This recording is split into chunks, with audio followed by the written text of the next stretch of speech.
Det her, det er et plastikcover, silikone-cover ting.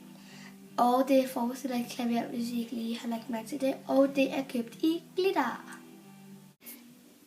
Det der er et sådan et lyserødt glimmer ting cover. Og det er hårdt. Og det er købt. Jeg ved ikke, hvis det skal jo er Karoline. Ja. Det der er et. Der står Justin Bieber. Og ja, det er sådan et hårdt et med Justin Bieber her. Og jeg har fået det af min store bror.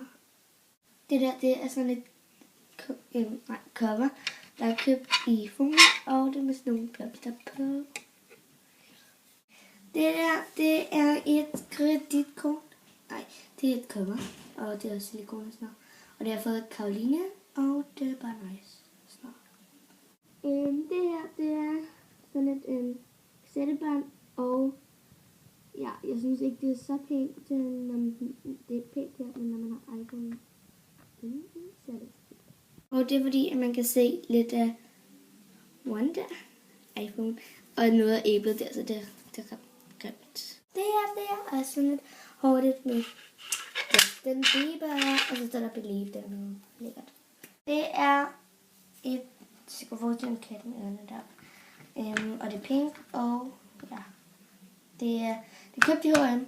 Så er der ligesom sådan nogle fødder dernede igen. Og så når man bøjer øret, så tænder den og slukker den og tænder den, ja. Og det her, det er sådan et Lego-klods ting cover, og det er også silikone, og det er pink og lilla og grøn, ja. Og så kan man ligesom bytte rundt på dem her, hvor man nu enten vil have dem. Hvis nu man vil have det. Ja, det kan man bare gøre alle steder med, altså whatever. Jeg er bare lidt irriterende, den der er der, fordi at når man ligesom tager et billede, så er den ligesom den her. Tak fordi I så med. Husk at like.